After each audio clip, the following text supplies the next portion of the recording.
Okay, let's jump in. Today, we are undertaking a deep dive into a set of sources that I think give us a perfect learning model for criminal operational security. It really does, because it starts out so innocently. Right, it's this simple, charming description of four children setting off on their own for a summer camping holiday. And then it unravels. You peel back that layer and you find this meticulously detailed blueprint of a high-value black market operation. That's the paradox we're dissecting, isn't it? Yeah. The sources give us this really sharp contrast. You have the rugged, isolated beauty of the moorland on one hand. And on the other, this unexpected complexity lurking just beneath the surface. A sophisticated, well-financed smuggling ring. Today we're going to analyze exactly how they managed to hide this massive infrastructure in plain sight. That's the mission right there. We are diving into a hidden world of criminal logistics, disguised entirely behind high moorlands, forgotten railway lines, and, I think most crucially, The folklore? the local folklore. We are peeling back the layers on the architecture of operating in plain sight. And our deep dive is really going to focus on the barriers they erected, both psychological and engineering barriers. It's not just that they chose a remote spot. No, not at all. They chose a remote spot that already had a built-in mythology, which they then exploited perfectly. Okay, so let's unpack this. The central question driving our analysis today has to be, how do criminals successfully leverage obscurity, deep physical concealment, and the power of myth, that spook-train rumor, to run a highly technical black market operation without attracting any legitimate scrutiny? To really get a sense of the scale of the operation they uncovered, we first need to understand the team that found it, the investigators, if you will. And they're just kids, which is what makes it so brilliant. We have Julian, he's the tall, sensible leader, the oldest. Then there's Dick, who's very practical, sort of the level-headed second in command. Anne is the youngest, a bit more anxious, but, and this is key, she's highly observant. She notices things. And then there's George. Of course, George. Or Georgina, but she absolutely insists on being called George. She is the embodiment of self-reliance. George is not just a brave kid. She's this nonconformist energy that really drives the entire investigation. The sources describe her with a freckled face, short curly hair. And they make a point of noting her bravery and her absolute obstinacy. And that obstinacy is key. Why do you say that? Because it means she won't just take a story at face value. It doesn't matter if it's a command from an adult or, a local myth about a ghost train. She has to see for herself. She pushes back. Always. And you can't talk about George without talking about Timmy, the dog. No, he's inseparable from her. Timmy is such a central figure, universally beloved by the group, sleeps on George's feet every night. And let's be honest, he's the unsung hero of the entire resolution. He really is. There's this wonderful little behavioral detail about Timmy right at the start that I think just perfectly sets the tone for our entire deep dive. I know exactly the one you mean. When Dick complains about him spinning around. Yes. Timmy gets into the tent, Oh. and he just turns and turns and turns before finally lying down. And George instantly defends him. She gives this fascinating explanation. She says it's an inherited habit from their wild dog ancestors. Right, who had to turn themselves round and round to trample down high grasses or rushes to make a safe, dry place to sleep. That detail is pure gold. It's this deep, ancient behavioral pattern being observed in a completely modern context, a dog on a sleeping bag. It establishes the theme for us, doesn't it? Deep patterns and instinctual memories are at play here. Exactly. Just as Timmy follows these ancient habits, the black marketeers are relying on a very ancient human habit. Which is? Believing in cautionary tales and avoiding places that are labeled scary or haunted, they're exploiting our psychological shortcuts. And the setting itself is just perfect for that kind of isolation. It's a vast, lonely stretch of high moorland. The high elevation is critical here. Because it means it's windy, it's cold, even in summer. It just naturally puts people off. It deters casual hikers, for sure, and the location is further protected geographically. There's this small, winding road that eventually just gives way to a rough, ancient cart track. So it's a physical barrier against any unwelcome casual traffic. You have to want to be there. You really do. And then we have the official chaperone, Mr. Luffy. Mr. Luffy, who is, I would argue, the ultimate tool of misdirection for these kids. He is something else. An elderly, deeply dreamy schoolmaster, completely obsessed with insect life. Bees, beetles, butterflies, that's his entire world. Yeah. The children see him as just delightfully, harmlessly forgetful. The list of his blunders is pretty funny. Oh, it's hilarious, but it points to a man who lives entirely outside the moment. The sources mention him leaving students miles from anywhere after a day trip because he just wandered off after a butterfly. His Kent is always falling down. Always. And he once, famously, sat on his entire bag of breakfast eggs. So as Julian sums up, he lives entirely in the world of insects, not in our world. But if we're putting on our criminal mastermind hat for a second, we'd look at Mr. Luffy and see a vulnerability for him. Wouldn't the criminals worry that this, forgetful man might just accidentally stumble upon their entire operation? That is a great question. But the sources give us this critical counter-detail, something the children and maybe the criminals initially overlook. That Mr. Luffy isn't just a dreamy academic. Exactly. He is deceptively capable, even fierce when he's truly provoked. Julian shares the story of Mr. Luffy dealing with the school bully, Tom Killen. Remind us of that story because it completely changes how you see him. It's this fantastic flash of just decisive strength. Killen was being obnoxious, and Mr. Luffy, who everyone saw as this gentle, bumbling fellow, lets out a roar like an angry bull. Wow. He grabs the boy by his belt, lifts him completely off the floor, and just sticks him firmly on a high cloakroom peg. And thunders, "There you stay till you get someone to lift you down." So the dreamy facade is just that, a facade. It is. Underneath it, there's a strong, capable man whose focus is just elsewhere, most of the time. That story is so vital. It's a warning to us, the listener. Don't judge capabilities based on external eccentricities. Absolutely. The most forgetful person on the trip might actually be the most important anchor when things go wrong. Which, of course, they do. And even his travel logistics reflect this sort of casual unreliability. They drive in his big old car with a trailer that's constantly bumping and jumping the luggage around. He keeps forgetting the trailer is even attached. He does. They have to keep reminding him to slow down, to keep it under 35 miles per hour. So if he's forgetting his own trailer, he's certainly not going to be worried about a few noisy kids wandering off into the moor. He's the perfect chaperone for an adventure. And their camp setup reflects that desire for freedom. They have the 3 tents pitched. The kids' tents are in a little half circle of gorse bushes for shelter.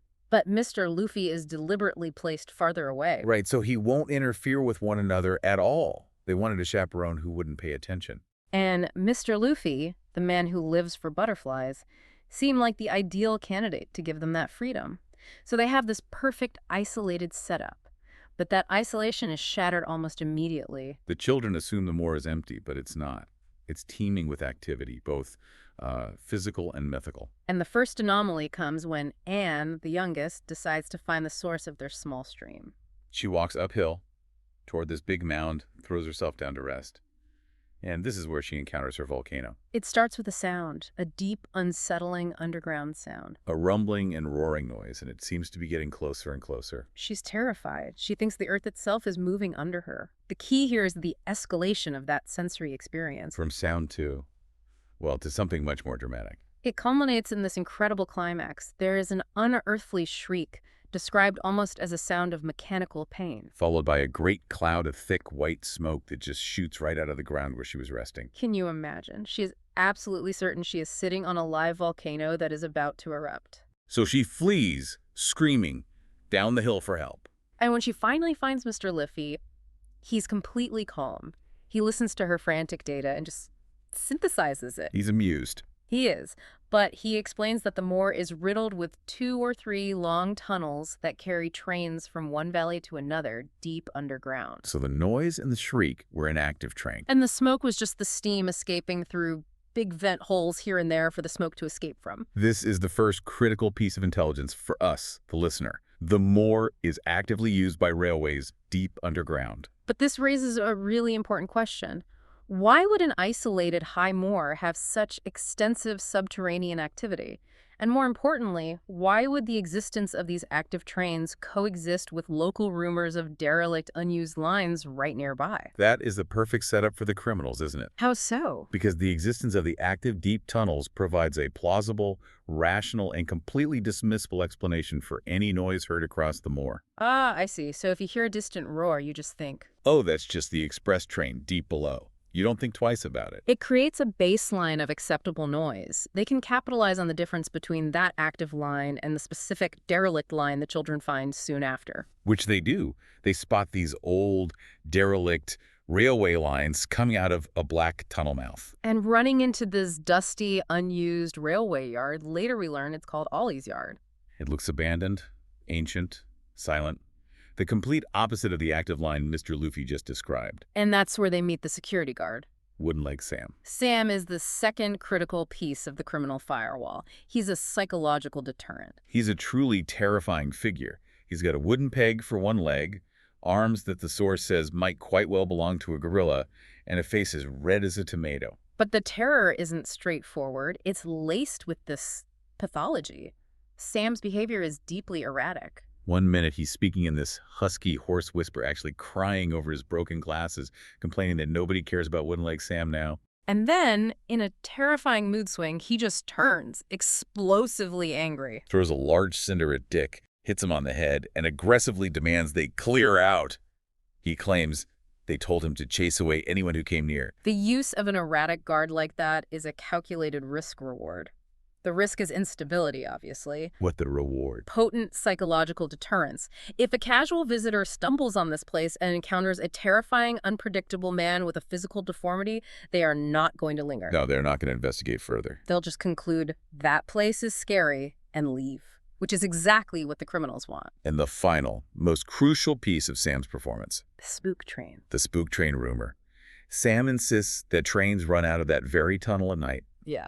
All by themselves. With nobody in them. He claims they're coming for him, but he's smart. He locks himself under his bed and blows out his candle so the spook trains don't know he's there. This isn't just local folklore he's repeating. No, this is Sam actively reinforcing a localized, weaponized myth.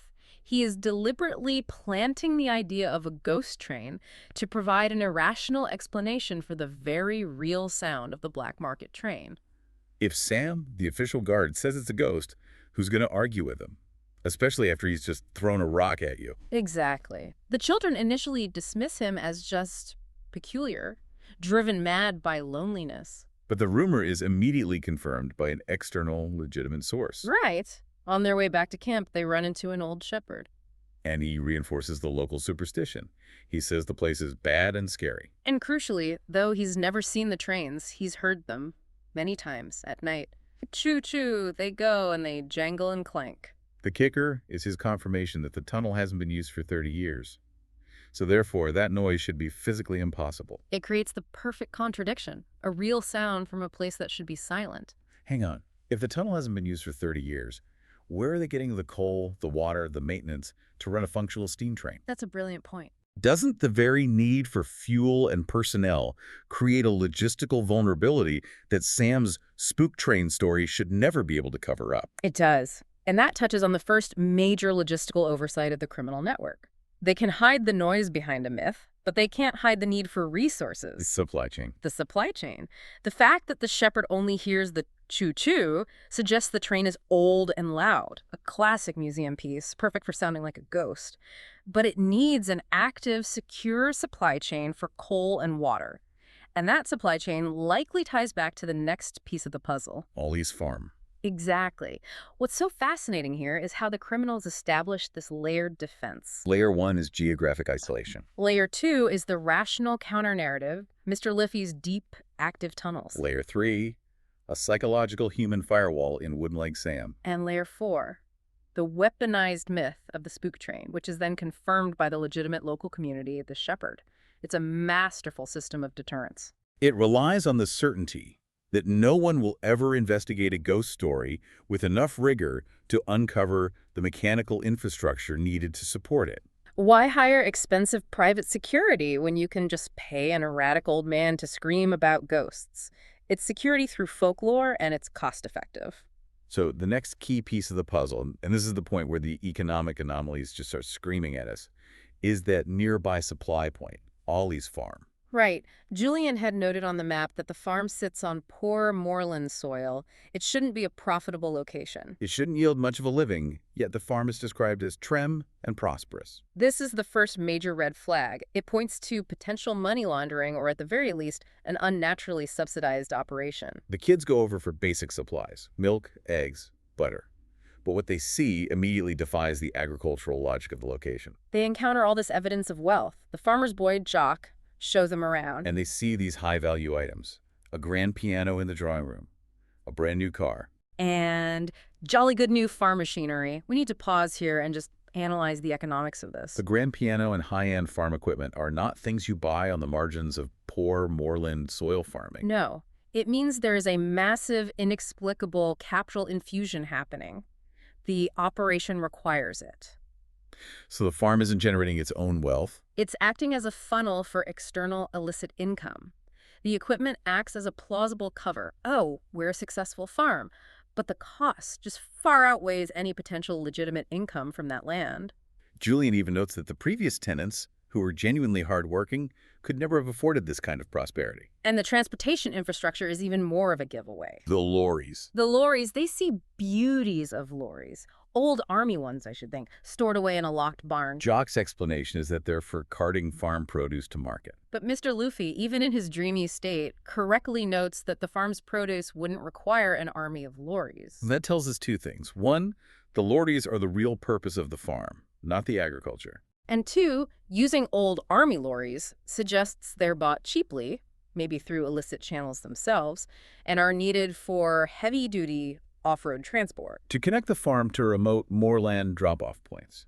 Or maybe to bring in the coal and supplies for the train. That's the supply chain we were just talking about. And then we get this deep insight into the very peculiar labor problem at the farm. This comes from Jock.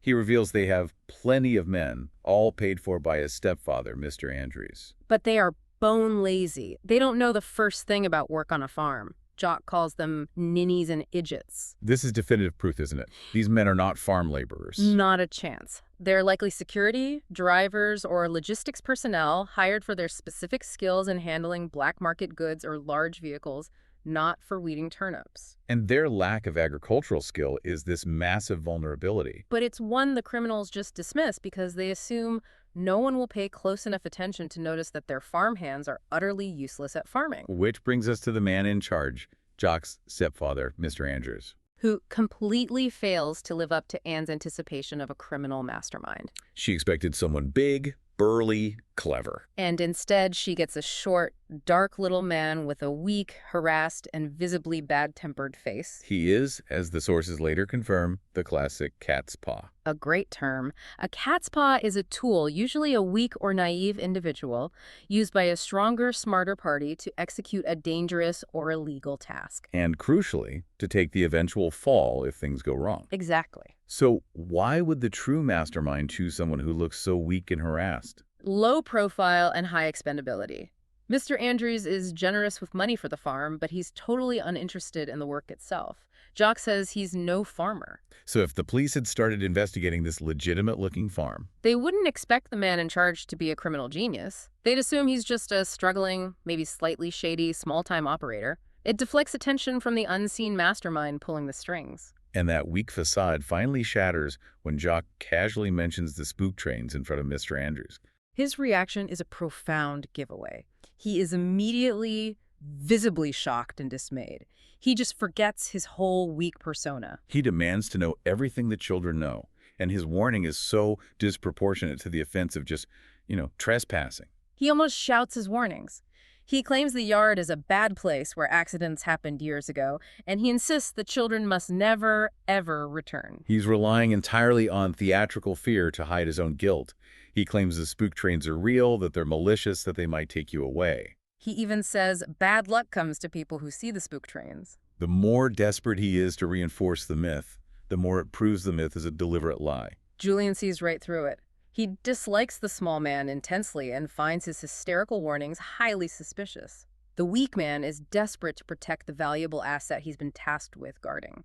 It's interesting how both the legitimate guard Sam and the criminal foreman Andrews both rely on just shouting or fear to deter an investigation. It's a massive psychological vulnerability if you're faced with rational, persistent curiosity. It confirms that their whole security model is built on deterrence through superstition, not actual physical force. They just assume anyone who comes close will be easily scared away by a combination of fear and the suggestion of bad luck. They never counted on the famous five. So those warnings, predictably, only make the children more determined to figure this out. Of course. And their next move is strategic, gathering hard intelligence in the nearest town. Julian, Dick, and Anne slip away. George, meanwhile, is furious at being excluded and stays behind. This intelligence-gathering mission is the real turning point. It's where this shifts from a simple adventure to a full-blown criminal investigation. In town, they find an old porter named Tucky, and he's the key. He is. Because his father and his grandfather actually built the moorland tunnels, Tucky doesn't just give them history, he gives them a critical blueprint of the system. He has an old map, which confirms that the Ollie's Yard Tunnel leads directly to a place called Kilty Vale. But the crucial information is geological and structural. He reveals that the tunnel leading to Roker's Vale, which is a fork off that main line, had been bricked up years ago. Due to a roof fall long before he was even born. And this seals the central mystery. The official record says the Roker's Vale line is sealed. Tucky confirms the main line to Ollie's Yard hasn't been used for years. Yet they know for a fact that trains run there every single night. So if the Kilty Vale end, the official exit, is derelict, and the Roker's Vale end is bricked up, there is only one logical answer. The train is operating in a closed loop, and that bricked-up section is not actually sealed. The hypothesis becomes very strong. The train has to be stopping inside the tunnel, and the bricked-up section is, in fact, the key operational secret. So Julian and Dick decide on a night exploration to prove it. And we get that little moment of humor here, which really illustrates the children's cunning. George, who is determined not to be left out again. She tries a clever counter tactic. She ties a string from her tent opening to her big toe, through a hole in her sleeping bag. She's hoping to feel the tug when the boys leave. But the boys are savvy campers. They spot the string, step right over it, and crawl out under the side of the tent. They leave her sound asleep, waiting for a tug that never comes. They get back to the yard and they wait for the ghost train. And they see it emerge. It's important to note the specifics here. It runs with no headlight, just a dull glow from the fire in the cab. They hear that heavy, thunderous clanking. It's designed to appear as mysterious as possible. It stays in the yard for about 20 minutes, just long enough for goods to be loaded or unloaded, which links back to the lorries from Ollie's farm, and then it goes back into the tunnel. Julian, acting on the hypothesis from Tucky's map, sprints over the moorland to the Kilty Vale end. He waits 10 minutes. The train never emerges. And the conclusion shifts from hypothesis to certainty. The train is stopping inside the tunnel, and the Roker's Vale fork is being secretly accessed. It's a perfect example of deduction. It's driven by observation and reliable third-party information. They combined local history from Tucky with their own recent observation to pinpoint the precise location of the criminal infrastructure. But the investigation takes a very dark turn. When Julian and Dick go back the next day, they're captured. Mid-tunnel, by Mr. Andrews and 3 of the so-called lazy farm laborers, including a guy named Peters, the lorry driver. They're roughly tied up and taken further into the tunnel system. The cat's paw has finally resorted to force. But while the boys are captured, George is performing the critical solo adventure that provides the final blueprint. She's driven by anger at being left behind and worry for the boys. She sets off alone to explore the moorland above the tunnel line. And she finds a second vent hole. A curious bump in the heather, which turns out to be an old smoke vent for the unused tunnel, now covered with rusted iron bars. Then we have that dramatic, near-fatal incident. Timmy, who's helping her dig, falls right down the vent hole. George, terrified but instantly decisive, climbs down after him. She uses projecting iron nails and rungs that were once part of a workman's ladder, probably installed decades ago.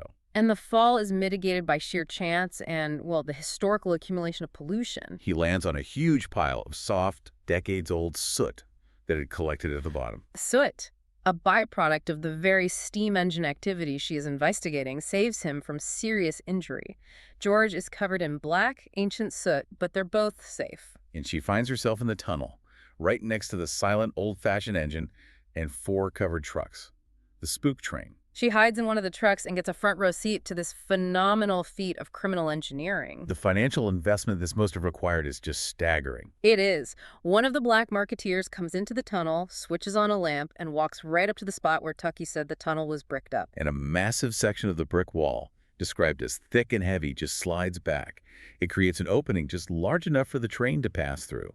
This open sesame mechanism is the technological core of the entire operation.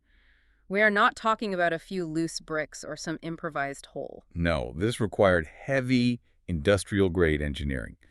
Probably hydraulics or a robust gear system to move a section of a concrete and brick wall thick enough to fool any inspection and heavy enough to withstand years of disuse. This was not funded by local criminals. This implies serious, high-level financing. A well-oiled machine. Literally, they engineered a functional, secure, and mechanized door disguised as an impassable wall. The train is moved backward through the opening into a hidden, cavern-like area. The door closes up again, leaving no trace. And once she's inside that secret hideout, the full scope of the black market is revealed. George explores these caves, which are vast, apparently natural formations cut into the sides of the tunnel system. Perfect for storage. And they are packed with crates and boxes of all kinds. The goods themselves give us the context for the high-value nature of this ring. We're talking crates of tea, whiskey, brandy, all black market stuff worth thousands of pounds. You have to consider the black market economy here.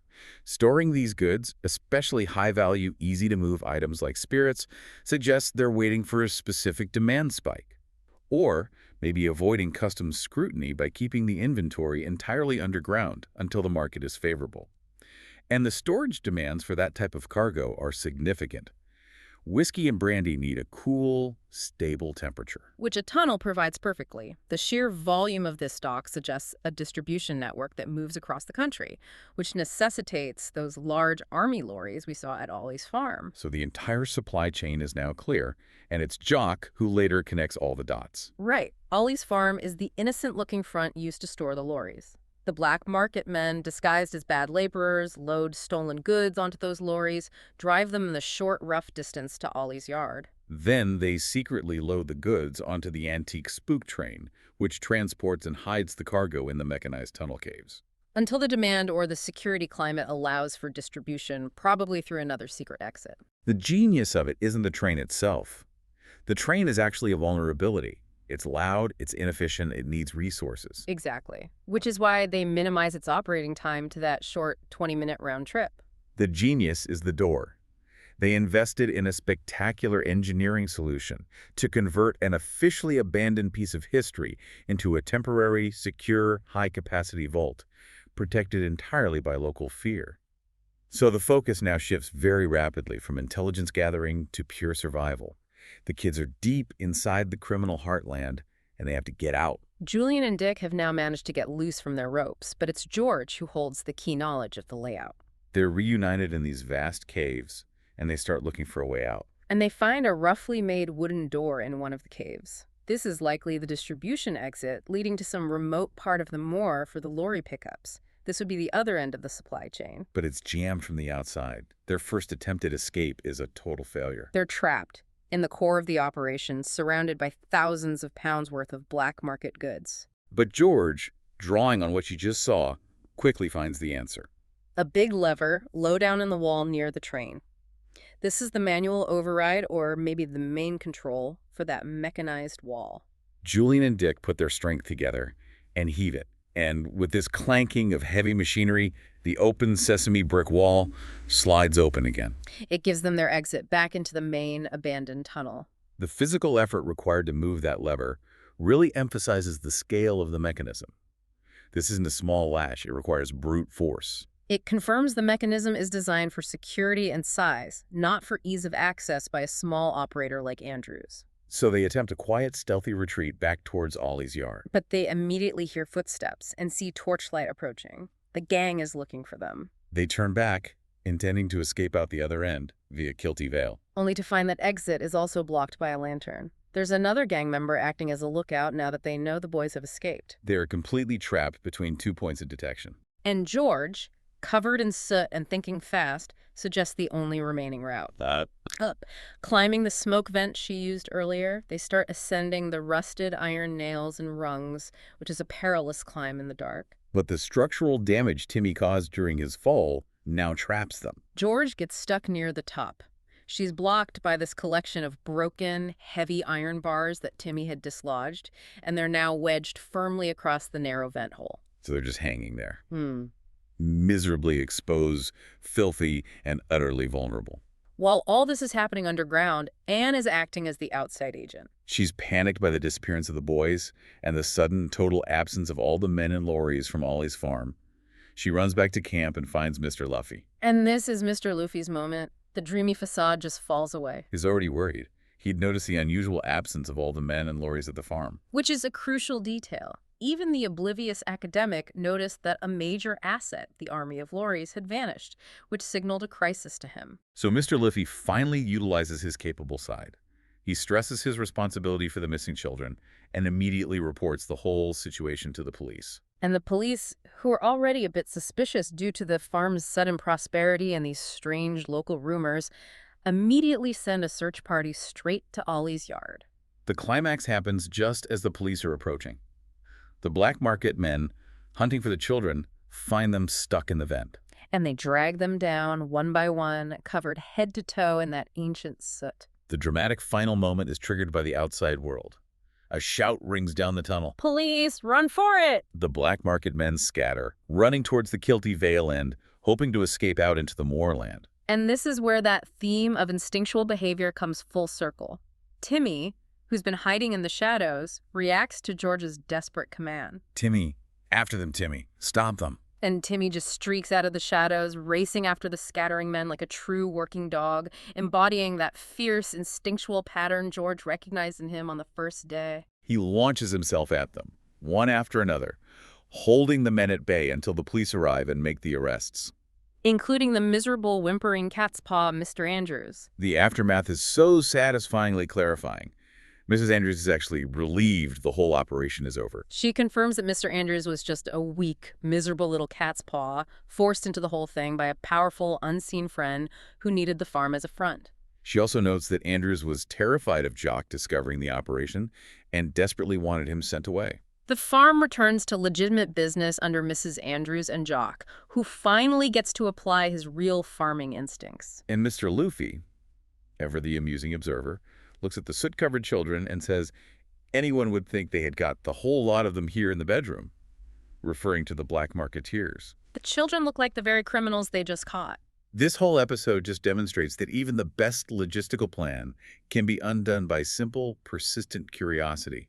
The criminals accounted for police investigation and local superstition, but they failed to account for children operating outside the expected norm, armed with deduction and a very brave dog. And Jock, the farmer's boy who was so desperate for an adventure, perfectly sums up the entire experience. He just sighs happily and says he was simply smashing.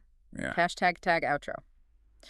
So we started with a description of a simple independent camping trip, and through a careful analysis of all the clues, we've uncovered an extraordinarily complex criminal endeavor. Which raises this really profound question of perception in security design. It really does. And here's where it gets really interesting for me.